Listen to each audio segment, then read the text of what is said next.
¿Qué tal, amigos? Esta vez nos encontramos con el doctor Edwin Chambergo. Él es especialista en neumología y vamos a conversar sobre las patologías que él está observando, que están aumentando últimamente dentro del Centro Médico Amistad y Salud. Y a él lo encuentran también dentro del Centro Médico. Él ya nos acompaña desde hace mucho tiempo. Es un doctor que se encuentra acá de manera permanente. Así que nada, solamente conversar con el doctor y nos diga, doctor, ¿qué patologías está observando que están aumentando? Las patologías ahorita prevalentes son el 80% más o menos pacientes con diagnóstico de asma y el otro 20% múltiples patologías, por ejemplo tuberculosis pulmonar, bronquiectasias, neumonías, entre otros. Doctor, el asma, ¿qué es el asma? El asma es una enfermedad inflamatoria, una enfermedad inflamatoria bronquial. En realidad la causa más potente es el factor genético hereditario, ¿no? Dentro de otras causas son, por ejemplo, las perinatales, un poquito más, el porcentaje es mínimo. Dentro de ellas, por ejemplo, el haber nacido por cesárea aumenta el riesgo de tener asma durante la vida, el haber sido alimentado con leche materna, no haber sido alimentado con leche materna exclusiva por los primeros 6 meses también aumenta el riesgo de padecer asma durante el resto de la vida. Y otro, que la gestante haya tenido crisis asmática durante el primero, segundo, tercer trimestre del embarazo, aumenta también el riesgo de padecer asma durante la vida. ¿Y tiene cura? No tiene cura, es una enfermedad crónica de por sí, mal llamada asma bronquial, porque el asma siempre es bronquial, pero tiene tratamiento. ¿Y el tratamiento es con inhaladores siempre? Sí, básicamente son los inhaladores, que realmente son medicamentos, sino que vienen en un dispositivo que se llama inhalador. El tratamiento implica, depende la clasificación que se le haga al paciente, no todos llevan la misma medicación ni la misma dosificación. Me escucho muchos pacientes a diario decir que no quieren que sus hijos usen inhaladores porque se van a volver dependientes, y usted lo va a escuchar más que yo. Sí, es un mito en realidad y un tabú que hay, sobre todo cuando se le hace primero al aceptar el diagnóstico de asma. La mayoría de padres no acepta el diagnóstico, incluso personas ya mayores de los 20 años que se les hace el diagnóstico y creen que tienen asma en ese momento o que empezó el día de ayer, cuando en realidad lo han tenido siempre, pero no fue diagnosticado a tiempo. Y en base al uso de inhaladores hasta ahora se resisten porque creen que causa dependencia o porque creen que lo que contiene le va a hacer daño al organismo, cosa que no es cierto. O sea, el inhalador es nada más el recipiente, es el dispositivo. Es como decir ampolla, vienen múltiples medicamentos. Dentro es que está el medicamento, que no es el mismo para todos. Que todos piensan que ¿y causan dependencia? ¿Alguno en realidad causa dependencia? Ninguno. Nada. El ejemplo que siempre les pongo a los pacientes, ¿no? El paciente diabético utiliza la insulina porque la necesita, no porque se hizo dependiente de la insulina. El hipertenso igual, ¿no? Igual el hipertenso no se hizo dependiente de la medicación antihipertensiva, ¿no? La necesita para vivir. Igual con los inhaladores del asma. ¿Y las crisis asmáticas, doctor, las tienen todos los asmáticos?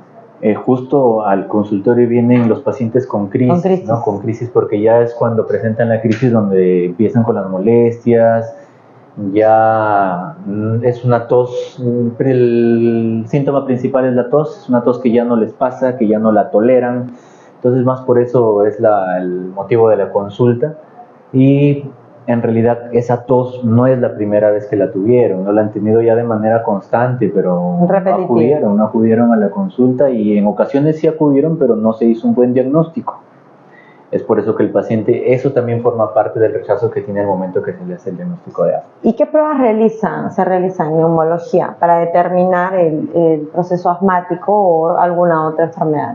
El diagnóstico de asma se hace en base a los síntomas, ¿sí? Signos que se encuentran al momento del examen, la historia clínica, preguntas que se realizan, y en el examen físico, ¿no? La auscultación.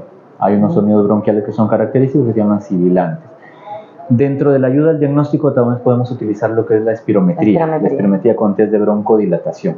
No es un examen en el cual nos podemos apoyar y es ahorita muy accesible, pero no dependemos exactamente de ese examen. No es que la espirometría nos va a dar el diagnóstico de asma.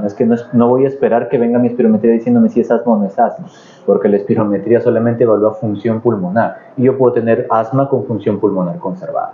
Entonces aquí también depende mucho de la clínica del médico. Exacto. Hay múltiples guías, ¿no? Que podemos, nosotros como profesionales nos apoyamos para el diagnóstico.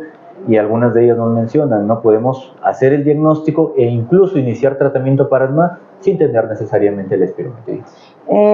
La pandemia de la que hemos salido hace ya parece poco tiempo, pero ya han pasado 5 años del COVID-19, han quedado muchas secuelas. ¿El asma es una de esas secuelas o no? Para nada. Para nada. Para nada, incluso hasta ahora no. Tengo pacientes que llegan por tos crónica y piensan que el COVID fue el que le dejó la tos, ¿no? Y no muchos de ellos así. Vienen ya de por sí al iniciar la consulta, vengo por una tos que me dejó el COVID. Que me dejó el COVID. Exacto, y entonces acá recién se les hace el diagnóstico, se les dice el diagnóstico es asma y se niegan a ello porque ellos creen que justo empezó después del COVID, cuando en realidad no tiene nada que ver. El COVID es una enfermedad netamente pulmonar si hizo el paciente neumonía, si no. Y el asma es un proceso a nivel bronquial. ¿Y cuáles fueron las secuelas que sí dejó el COVID? La tos crónica, en realidad las secuelas más frecuentes que dejó el COVID son las secuelas neurológicas, más que las respiratorias. Más que las respiratorias. Exacto, son las neurológicas. Pero como le digo, se han creado ya sus mitos. Falsas creencias que hasta ahora tienen tos porque les dejó el COVID hace como 2 años. La importancia de asistir al especialista, ¿no?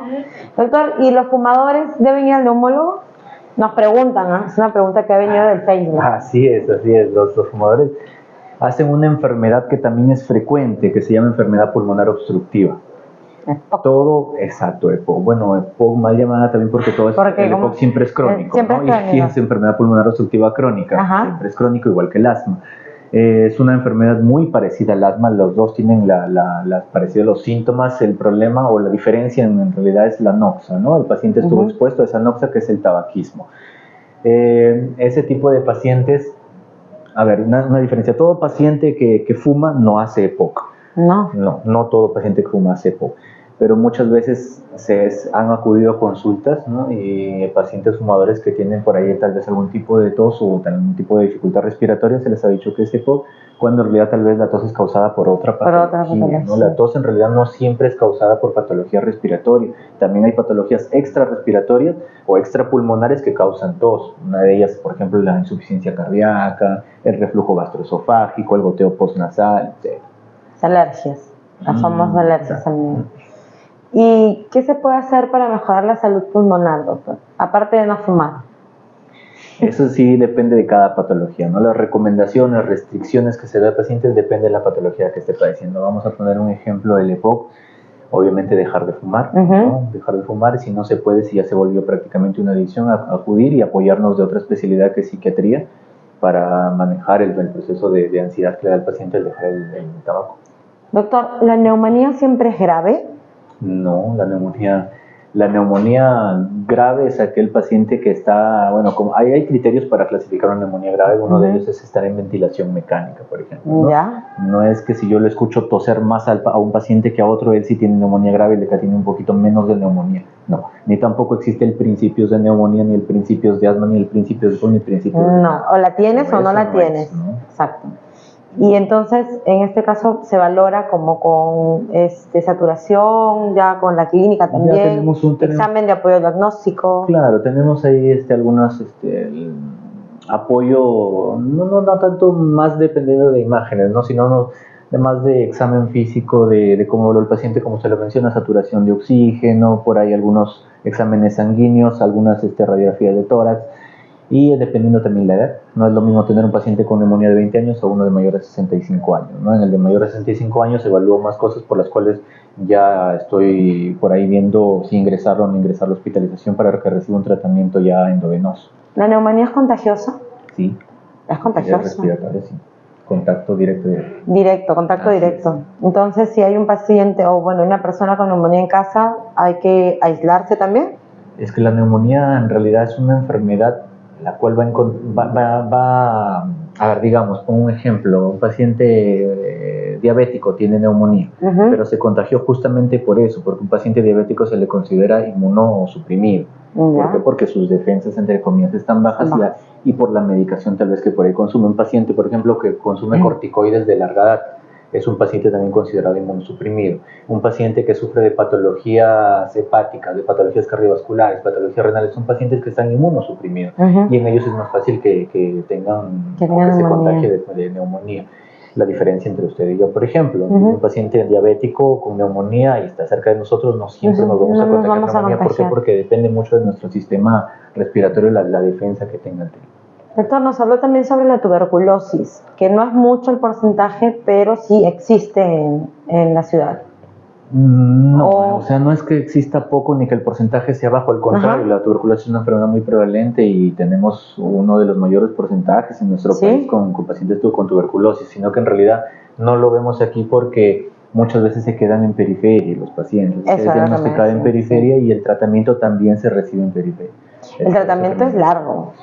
Dependiendo, la tuberculosis clasificada como sensible, la duración del tratamiento son 6 meses. Mínimamente. Así es.